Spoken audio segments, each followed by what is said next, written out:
Vamos a cambiar de tema radicalmente y vamos a conectar con nuestro querido Arturo Picatostes. Buenas noches, don Arturo, ¿cómo está usted? Muy buenas noches, saludos cordiales a todos en Cristo y María. Pues estoy muy bien, pero cuando escucho eso de que el Papa ha hecho tal o cual cosa o ha dicho tal cual... No, este no es Papa, este es un antipapa y además muy peligroso, ¿eh? Muy peligroso, el siervo de los siervos del nuevo orden mundial. Pues vamos a hablar precisamente de su querido, iba a decir papa, No, pero en este caso no. tú Eh, sabes que yo amo mucho a la Iglesia y por eso estoy aquí, para dar la cara por la Iglesia. Dime. del señor que ocupa el puesto de papa en el Vaticano. ¿Le parece a usted bien que hablemos así? Eso sí, es Vale, un ocupa, sí. vale. Usted nos ha mandado un escrito de este señor, y en ese escrito ha identificado que al final de su firma pone una serie de puntos que son Sí, masónicos. Voy a ponerlo para que la gente lo vea. Ahí tenemos el escrito y ahí tenemos la firma del señor Bergoglio. Al final pone 3 puntos. sí. Señor Picatoste, ¿qué significan esos 3 puntos? Pues esos 3 puntos es una forma de identificarse los masones. Firman con 3 puntos después de su nombre y esto lo venía haciendo Bergoglio, pues que se tenga constancia por lo menos desde los años 70, seguramente antes también, pero por lo menos que esté verificado, contrastado, seguro desde los años 70.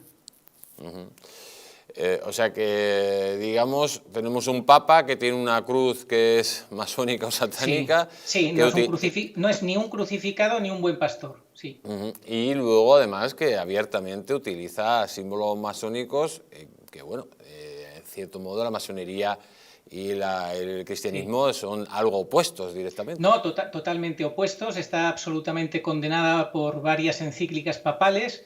Desde el siglo XVIII los papas se pusieron las pilas para hacer encíclicas donde decían que era absolutamente incompatible, que era una secta secreta pues que va pues, totalmente en contra de la Iglesia. Su objetivo es destruir a la Iglesia y para eso está la masonería, porque no le mueve otra cosa, aunque ellos digan lo quieran disfrazar de cualquier otra manera, pero la realidad es que odian a Jesucristo, odian la revelación sobrenatural. Entre sus pasos está, uno de sus grados está pisar un crucifijo, y esta es la realidad. Y en cuanto a Jorge Mario Bergoglio, pues por sus frutos los conoceréis. Toda la masonería le aplaude, le apoya y le vitorea, y él pues lo que está haciendo es un canto al globalismo constantemente. Está al servicio del globalismo, que le ha puesto ahí para que haga el papel que está haciendo. Él es un excelente actor, él sabe que no es papa y él pues está cumpliendo con su labor de estar al servicio de la Agenda 2030. Sí, Don Arturo, quiero comentarle la siguiente noticia. Dice, el Papa Francisco viaja a Canadá para pedir perdón a sí, los sí, sí. indígenas por la cristianización. Sí, Bueno, debería pedir perdón por, más bien que pidieran perdón por los misioneros que martirizaron allí, ¿no? Obviamente no hay nada perfecto. Todo lo que tocamos los seres humanos, todos, del primero al último, pues lo manchamos en mayor o menor medida de pecado porque somos pecadores. Quien diga que no tiene pecado es un mentiroso, dice la palabra de Dios. Somos pecadores. Esa es la realidad. Pero Bergoglio, yo como he dicho en algún vídeo, Bergoglio lo que tendría que hacer es pedir perdón él por el teatro que está haciendo, por esta farsa que está haciendo de hacerse pasar por papa cuando él sabe que no es papa, por el golpe de Estado que le dio Benedicto, etcétera, etcétera, por estar totalmente al servicio del nuevo orden mundial. Que empiece él por humillarse ante Benedicto, por pedir perdón, porque como decía Andrea Chionchi, Bergoglio puede pasar a la historia como el gran penitente si se humillara ante Benedicto, si pidiera perdón a la Iglesia, si reconociera la verdad de todo el daño que está haciendo, o puede pasar como el gran Judas. En su libre albedrío está, que él decida lo que quiere hacer, ¿no? ya durante hace muchos años la masonería ha querido entrar en el Vaticano. Al parecer ya ha entrado de lleno. Sí, sin duda. Pero hay una noticia que nos habla de lo siguiente. Dice que ¿quién mató al Papa Juan Pablo Sí, II? Al parecer, según esta noticia, así la ponen, dice que la masonería infiltrada en la Iglesia Católica. Don Arturo, aunque la Iglesia Católica no lo reconoce abiertamente, hay investigaciones que habla directamente de que Juan Pablo I, que era un santo, pues fueron directamente a por él, pues miembros de la masonería o fuerzas de la masonería que estaban infiltradas en la Iglesia Católica, ¿no? Cuéntenos usted verdaderamente esta versión. Sí, hay muchas versiones al respecto. Lo que sí está claro es que lo mató, no hay ninguna duda que lo han matado los enemigos de la Iglesia. Ahora, ¿quién es exactamente? Nombres y apellidos, eso lo sabremos el día del juicio final, porque ahí sabremos absolutamente todo, ahí todo quedará a la luz. Pero que lo mataron los enemigos de la Iglesia, eso no hay ninguna duda. Hay diferentes libros, diferentes investigadores. Yo he estado viendo, por ejemplo, el de David Yallop, es un investigador y escritor británico de crímenes no resueltos que fue llamado precisamente por el Vaticano, fue invitado a estudiarlo durante 3 años, desde principios de los 80 hasta el año 84, hizo una investigación profundísima, habló con cardenales, entrevistó a numerosos cardenales, ingresó en las secretarías pontificias, indagó los archivos del Departamento de Estado, cruzó la información que tenía con los expedientes del FBI. En definitiva, hizo una investigación profundísima y él llegó a la conclusión, hablando con unos, con otros, con médicos, con testigos, con los que le hicieron, les tenían que haber hecho la autopsia y no se le hicieron. En fin, habló con muchísima gente y él afirmó rotundamente que lo habían asesinado. Ahora, ¿exactamente quién? Bueno, él da una lista de posibles implicados que pudieran estar interesados en esa lista quién está? Pues espérate que te la busco, por aquí la tengo. Porque la verdad es que son bastantes, ¿no? Que dan nombres y apellidos de posibles interesados. Vamos a ver. Mientras tanto, mientras busca... Los sospechosos, mira, te lo digo, los sospechosos por el investigador serían John Cuddy, el arzobispo de Chicago, investigado por malversación de fondos, Paul Marcinkus, el director del IOR, el Banco del Vaticano, el cardenal Jean Billot, secretario de Estado, los banqueros Michele Sindona y Roberto Calvi, y Licio Gelli, el líder de la logia P2. Por lo menos uno de estos 6 hombres, dice él, había puesto en marcha un mecanismo calculado como un reloj para que cumpliera un determinado cometido. Este mecanismo, este curso de acción, derivaba de la previa conclusión de que la solución italiana tenía que ser aplicada una vez más. El Papa debía morir. El Papa había recibido una lista con 121 miembros, la lista Pecorelli, famosa lista Pecorelli, un periodista italiano que también murió supuestamente asesinado, con 121 nombres de personas relacionadas con la masonería. Él tenía ya ese listado y él quería poner orden, quería acabar claramente con estos negocios, con el Banco Ambrosiano, con toda esta corrupción que había. Él es un hombre, este Papa Juan Pablo I, Albino Luciani, que se habla de que no entendía de dineros ni de negocios, pero lo cierto es que afrontó problemas de tipo económico con rectitud y firmeza cuando estaba en juego la misión y credibilidad de la Iglesia, y podemos poner 3 ejemplos. El caso Antoniuti, de 1962, cuando él era obispo, fue una historia de falacias financieras que terminó con el suicidio del protagonista. Luego tenemos la venta de la banca católica del Véneto en el 72 con el presidente Marcinkus, a Roberto Calvi, principal administrador del Banco Ambrosiano, y con el problema de la conexión IOR Ambrosiano de 1978, siendo ya papa. Y luego hay un caso que no sé si conoces, Jesús, que es de un señor que resulta que era mafioso, Antoni Raimondi, primo del arzobispo Marcinkus, el conocido como el banquero de Dios, y sobrino a su vez del mafioso Lucky Luciano, el padrino. O sea, fíjate. Bueno, pues este señor reconoció en un libro que sacó y en una entrevista, cuando estaba con cáncer, quizá pues le carcomía la conciencia, que él había sido el autor del asesinato de Juan Pablo I. No sé si sabías esto. No sabíamos. Pues este señor, Antoni Raimondi, fíjate, sobrino del padrino de Lucky Luciano y primo de este arzobispo que estaba dentro del Vaticano donde estaba Juan Pablo I, Marcinkus, que estaba pues relacionado con todo este tema de la banca vaticana y demás. Tenemos aquí a don José Antonio Vera, que le quiere hacer a usted una pregunta. Bueno, que no sea muy difícil, José Antonio. No, nada, para usted, fíjese. No, pero yo tenía curiosidad, porque claro, de esto hay mucha especulación, y sobre el tema de la conspiración para apartar, digamos, del papado a Ratzinger, a Benedicto, y para instaurar en el papado pues a Bergoglio. ¿Cómo se produce esto y por qué? ¿Cuál es la razón de fondo?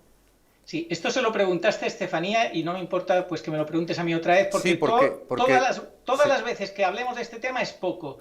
Yo estoy para que tratemos entre todos de buscar la verdad. Esto arranca pues siglos atrás. Fíjate que en el siglo XII ya hubo un falso papa, Anacleto II, que era un judío que se hacía pasar por católico y que usurpó también la sede petrina. Es decir, que los enemigos de la Iglesia, esto viene de lejos, pero ya desde el siglo XIX, desde hace 200 años, Gregorio XVI le llegó a sus manos documentación de la mafia masónica, que tenía en su objetivo usurpar el trono petrino y llevar por la falsa obediencia a la Iglesia al engaño, a la apostasía.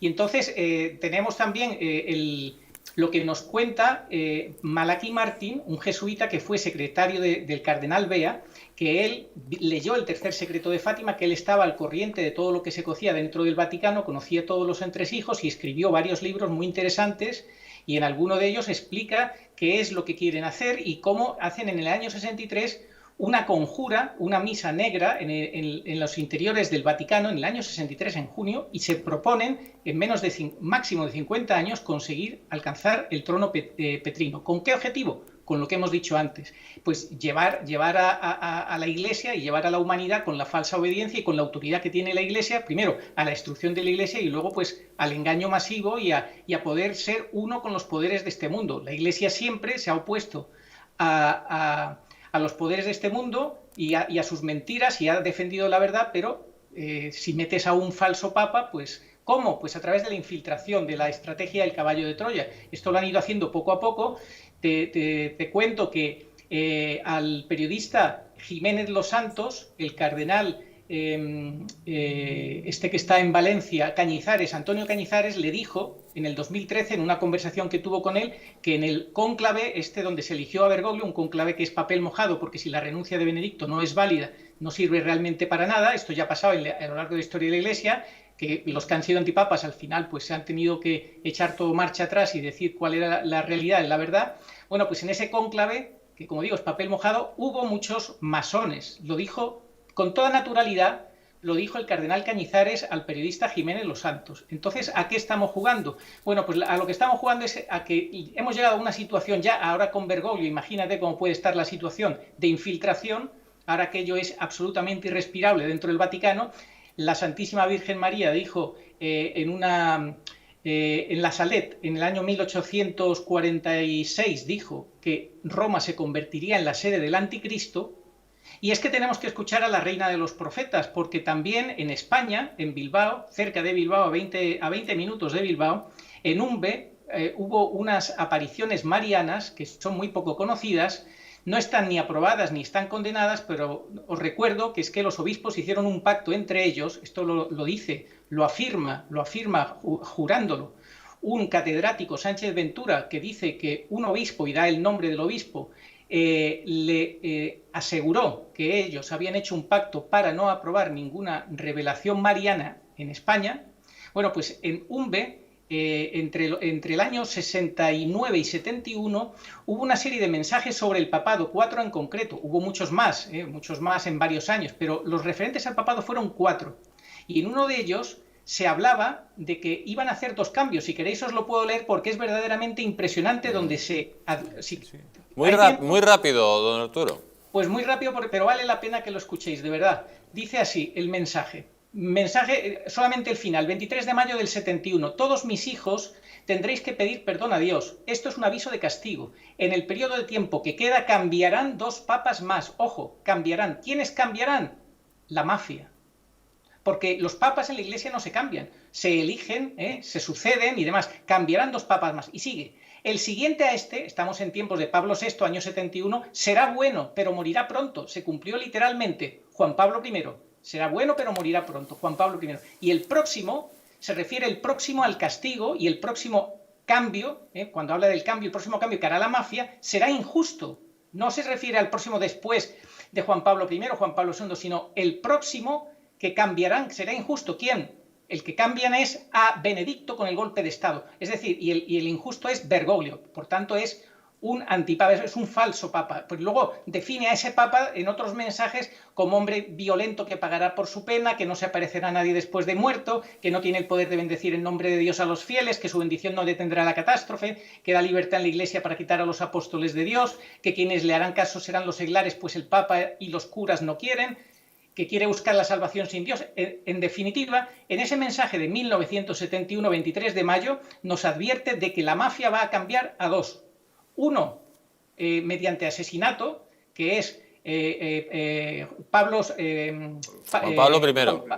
I, que lo matan, y entonces viene uno que es auténtico, que es Juan Pablo II, y a otro que cambian es a Benito XVI mediante un golpe de Estado. Y viene el Papa injusto, que en definitiva no es un verdadero Papa.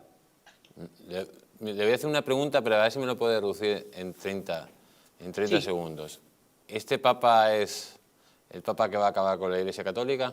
Dígame sí o no.